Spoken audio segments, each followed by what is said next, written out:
어서 오세요. 반갑습니다.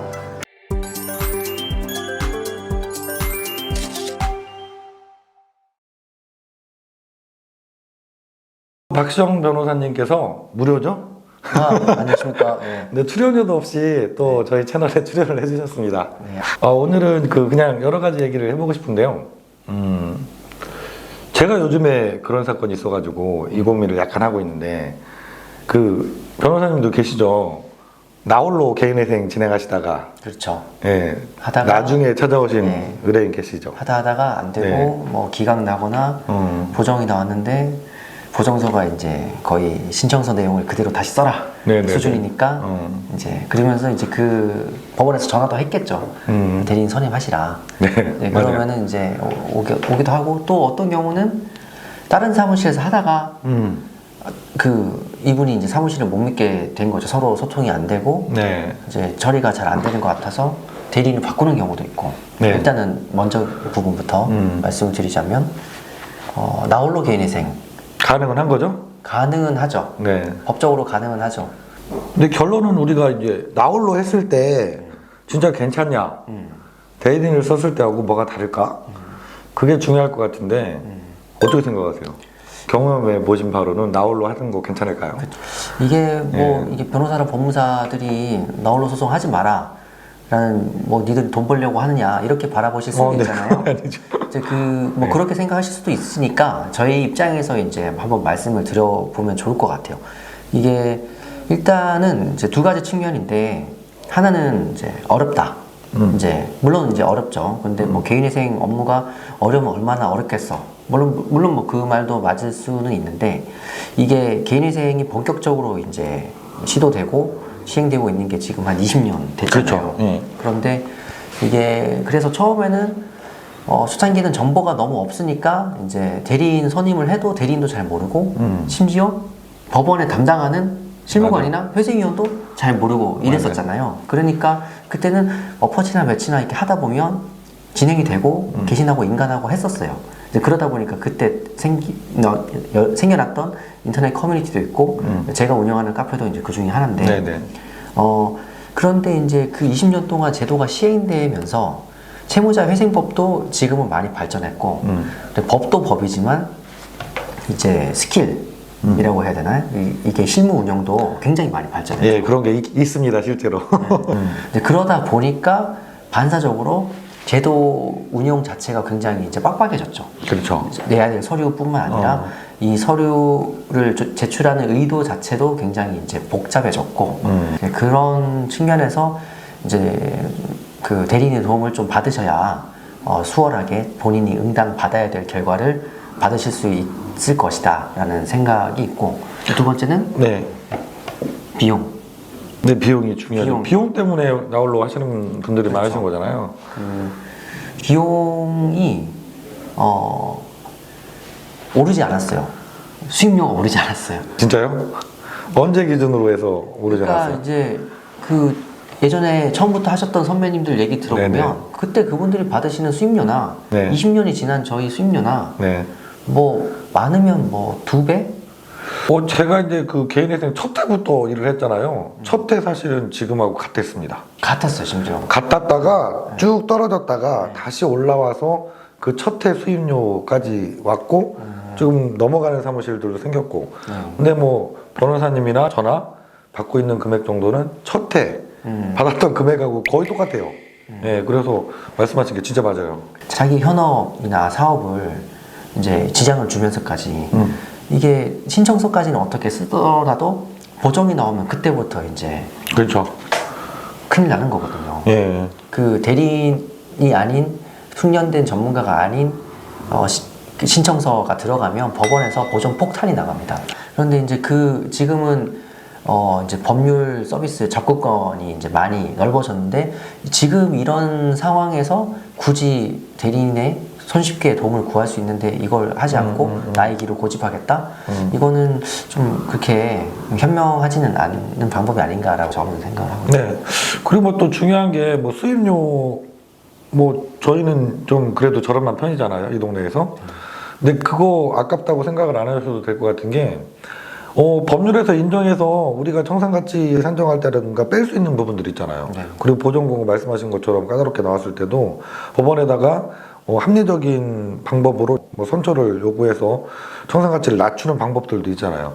근데 개인들이 안 해보신 분들이 그렇게 하기는 어렵잖아요. 그렇죠. 그럼 결국은 수입료 조금 아끼려고 하시다가 사실은 훨씬 더 많은 변제금을 내는 상황이 벌어질 수 있거든요.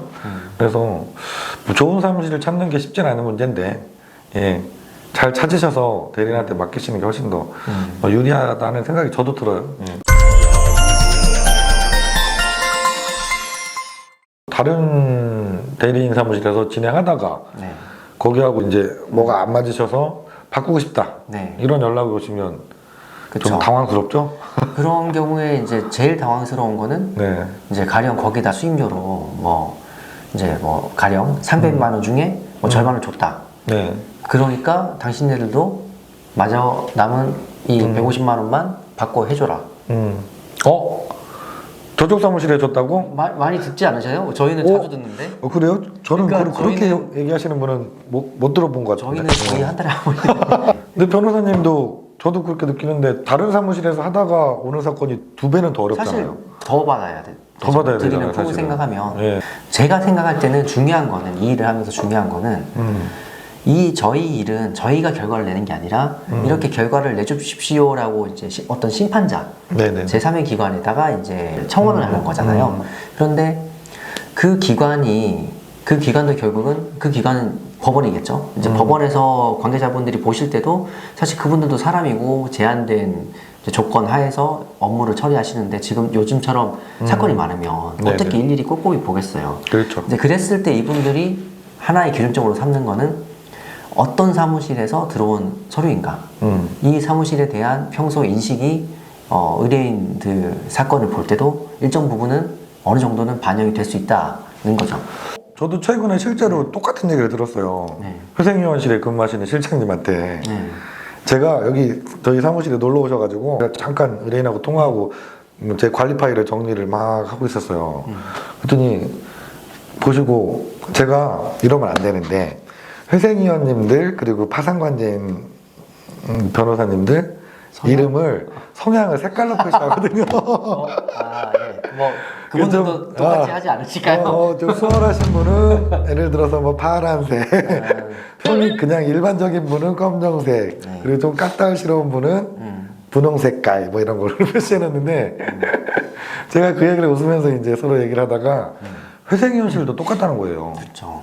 어느 대리인 사무실이 정말 그 서류 잘 만들고 제대로 일을 하고 어디는 막말로 아니 막말이 아니라 있는 거예요? 속된 말로 개판인지 그 사무실 위임장만 보면 아우 막 골치 아픈 사무실이 있다는 거예요. 그런 데서는 들어오면 이제 필요 서류는 물론이거니와 뭐 심지어는 등본 하나 첨부해가지고 넣고 왜냐면 맞아요. 사건 번호를 따서 네네. 알려줘 버려야 이제 의뢰인들한테 덜 시달리니까 네네네. 그런 식으로 일하고 이러면은 그거를 보정을 내야 되는 입장에서는 얼마나 짜증이 나겠어요. 그 보정될 게 한두 개가 아닐 텐데 그렇죠. 이제 계속 그런 일이 반복되고 또 어떤 경우 어떤 사무실은 서류를 위조해가지고 내기도 하고 지금도 그런 사무실이 있어요? 그게 작년에도 그런 일이 있었습니다. 그러면은 그 사무실에서 들어오는 신청서를 제대로 안 볼 수가 없잖아요. 뭘 하나 믿을 수가 없잖아요. 그래서 이제 저도 저희 이제 같이 일하시는 분들한테도 항상 강조하는 바지만 법원에서 우리를 보고 있다.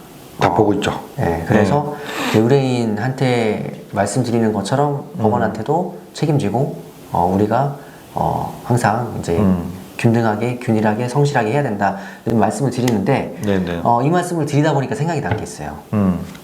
제가 이제 회생위원실에 근무하시는 분들이나 뭐 이제 법원 관계자분들 판사 포함해서 네. 이렇게 이제 뭐 자리를 이제 할 기회가 있을 거 아니에요? 그럴 때 이제 물어보죠. 혹은 말씀을 하시죠. 과연 어느 사무실이 가장 훌륭하냐? 그분들 여러분이 뽑은 사무실이 바로 김영용 법무사 사무실에서 들어온 서류는 너무 정확하다. 아이고, 가장 민망합니다. 완벽하다. 네네. 그 제가 여기 나와서 하는 말이 아니라 제가 사석에서도 말씀드리거든요. 아이고. 그런 얘기를 들었을 때가 제가 이 일을 시작한 지 얼마 안 됐을 때부터 그런 얘기를 들어서 저는 그때 이제 선배님 몰랐지만 저희 학교 선배님이세요. 네네. 나중에 알고 얼마나 반가운지 모르지만 네. 그래서 이제 그때부터 굉장히 이제 짝사랑을 하고 있었죠. 진짜 멋있는 분이구나. 아유, 감사합니다. 네. 이런 얘기를 들을 때마다 정말 열심히 해야 되겠다. 그래서 이제 좋은 대리인 사무실을 고르는 데는 그런 사무실에 대한 신뢰도 같이 업혀간다. 같이 자기가 이제 그 사무실 시스템뿐만 아니라 그런 신뢰도 같이 이용을 한다고 좀 생각을 해보시면 좋을 것 같아요. 박시영 변호사님 사무실 저희하고 똑같습니다. 뭐 심지어 저기 도산 변호사협회 부회장이시잖아요. 저는 뭐 이렇게 저도 한번 비슷한 경험이 있었어요. 제가 네네네. 일하면서 굉장히 보람이 있었던 순간인데 뭐 회생위원분 사무실에서 네. 저는 그 회생위원분하고 알지 못하는데 그 회생위원 사무실에 이제 접수된 사건이 이제 본인이 혼자 하고 계셨던 사건이에요. 근데 혼자 하시는데 이제 여러 번 설명을 드리고 뭘 하고 네네네. 해도 이제 잘 진척이 없으니까 그 회생위원분께서 서류를 하나 주시면서 이 사무실 서류를 보고 그대로 따라 써라 라고 했는데 이제 그 서류가 답안이 저의 거였던 보험답안.